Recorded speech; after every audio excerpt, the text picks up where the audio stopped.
No one inside this building was talking about the score by the end of that night. The only thing that mattered was what happened to Luka, because when he walked off holding that left hamstring, you could feel the entire season pause for a second. What's being confirmed internally is exactly what fans feared in real time. Luka Doncic will undergo an MRI after leaving that game against Oklahoma City, and the concern isn't just the injury itself, it's the timing. This team was finally clicking, playing its most complete stretch of basketball all season, and now everything hangs on a medical report. J.J. Redick didn't try to soften it. He kept it direct with reporters. MRI on Friday, left hamstring, more clarity soon. But behind that calm tone, there's a real sense that this could shift the entire direction of the postseason. Because inside the Lakers, they know exactly what Luka represents right now. He's not just the engine, he's the structure holding everything together. And here's where it gets more concerning. Luka had already felt discomfort earlier in the game. He was checked, treated, and cleared to return. That part matters because it tells you the staff followed protocol, but it also shows how thin the margin is this time of year. One decision, one extra stretch on the floor, and suddenly the conversation changes completely. The loss itself, that 139-96 result, it barely registers now. One of the worst defeats of the season, and still, no one is talking about it. Because when a player like Luka goes down, especially after the month he just had, everything else becomes background noise. And that month, it wasn't just good, it was defining. Western Conference Player of the Month, leading this team to a 15-2 run against serious competition, controlling games, dictating pace, making everything look under control. There was a real MVP case building there, not just media talk, but something the organization itself was backing publicly. Right, Lakers pride, if you have supported this team through every era. Now all of that is suddenly fragile. Hamstring injuries are unpredictable, and inside the Lakers there's zero intention of rushing anything. That's the key detail here. Even with the playoffs right at the door, the expectation is patience. Because bringing him back at anything less than full strength doesn't just risk re-injury, it changes what this team actually is. And there's another layer that hasn't been talked about enough. Awards eligibility. If Luka misses time, there's a real chance he falls short of the games played threshold for MVP and other honors. After the offseason he had, after the condition he came into this year in, that would hit hard. Still, within the locker room, there's a quiet belief they can hold ground short term. This isn't a roster without answers. There's experience, there's structure, there are players who understand what's required in moments like this. But no one is pretending it's the same team without him at full capacity. Not this time of year. At the same time, there's at least one positive development starting to gain traction. Marcus Smart is trending toward a return. He's been out, but he's back on the court, working, and there's a real possibility he's available very soon. And in a moment like this, his presence means more than numbers, because Smart isn't about stats. He's about control, communication, defensive tone, the kind of details that don't show up unless they're missing. And lately, they've been missing. Even in wins, you could feel it. If he's back, that changes the emotional balance of this group. It gives them structure, while everything else feels uncertain. It gives them someone who can stabilize possessions, especially late in games when things tighten. And internally, he's respected in a way that matters right now. Not just as a player, but as a voice. Someone who holds people accountable without needing the spotlight. The Lakers have managed to stay competitive without him, but anyone watching closely knows those closing stretches haven't felt the same. There's been a gap in execution, in presence. That's where Smart fits. Right, La still believes. If you trust the Lakers can rise when the pressure gets real. Now layer that with everything else happening. The injury uncertainty, the playoff positioning, the pressure that always comes with wearing this jersey, and you start to understand the weight of this moment.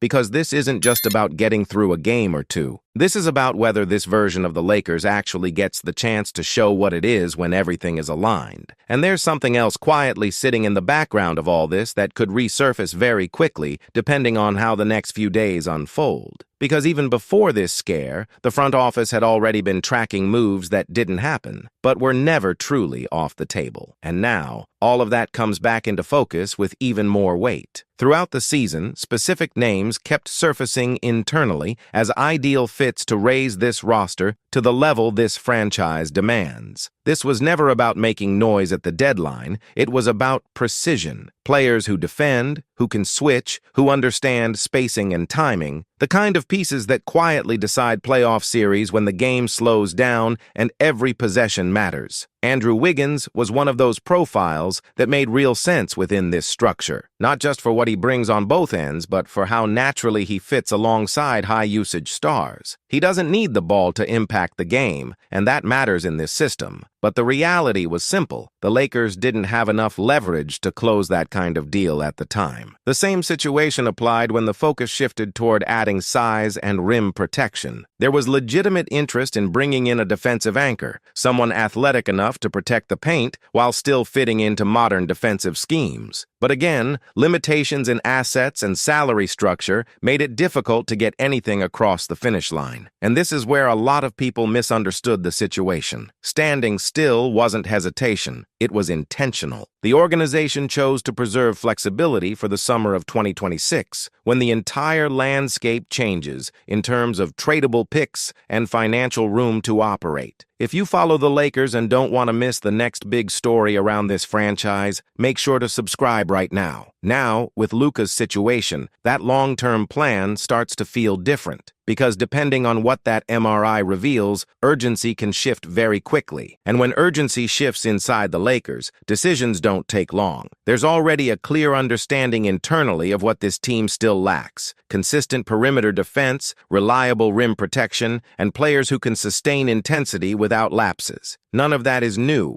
but now those needs are being viewed under real pressure. At the same time, there's respect for what this group has already shown. This isn't a fragile roster. They've responded before, they've held together through difficult stretches. That's why any move has to be calculated, not reactive. What's at stake here goes beyond one postseason run. It's about how this version of the Lakers will be defined. And inside this organization, that standard never changes. If you've followed this team long enough, you can feel when something is building. And this moment, it carries that feeling. That's why, if you're not subscribed yet, this is exactly when you want to be locked in. Because the next updates won't just inform you, they'll shape how you understand everything that unfolds from here. Right? The Lake Show lives on. If you feel this franchise still has more to prove. Because the next few days won't just bring medical clarity. They might redefine what this team is truly capable of when the spotlight gets real. And inside the building, there's already quiet preparation for both outcomes. That's the part most people don't see. While the outside world waits for results, the Lakers are already mapping scenarios, rotations, minutes distribution, late-game responsibilities. Everything is being reviewed as if they might need to adapt overnight. If Luka is cleared quickly, the focus shifts to reintegration without disrupting rhythm. That matters more than people think. This team finally found continuity, especially in how possessions are managed late in games. You don't just plug a star back in and expect everything to flow automatically. Not at this stage of the season. Timing, spacing, decision-making, all of it has to stay intact. But if the timeline stretches, that's where things get heavier. Because then it's not just about filling minutes. It becomes about redefining roles under pressure. Veterans are expected to stabilize things, but more importantly, the margin for error disappears. Every possession becomes deliberate. Every mistake carries more weight. And this is where Marcus Smart's situation becomes even more relevant. His potential return isn't just depth, it's structure. He brings control to moments that can easily spiral, especially when the primary creator isn't on the floor. His presence allows others to stay in their natural roles instead of forcing responsibilities they're not built for over long stretches. There's also a leadership layer that doesn't show up in highlights. Communication on defense, accountability in huddles, composure when momentum shifts. Those are the details that decide whether a team holds together or starts to drift when adversity hits. At the same time, there's an internal expectation that this group should already be prepared for this kind of situation. That's part of wearing this jersey. The Lakers don't build teams that depend on one outcome. They build with the assumption that challenges will come, and how you respond defines everything. If you've been watching closely, you've probably noticed something subtle over the last stretch. Even in strong performances, there's been an emphasis on control rather than pace. That's not accidental. It's a shift designed for playoff basketball, where possessions tighten and execution becomes everything. This is also the moment where experience starts to matter in a different way, not just knowing plays, but understanding situations. When to slow it down, when to take control, when to absorb pressure instead of reacting to it. That's the difference between staying competitive and actually advancing. If you're following all of this closely, this is exactly the kind of stretch where staying updated in real time makes a difference. Things are evolving fast, and the smallest detail can change the entire outlook overnight. If you want to stay ahead of it, this is the moment to subscribe and stay locked in, because what's coming next won't wait for anyone catching up later. Comment, "Never count out the Lake Show," if you know this team is always one move away from changing everything.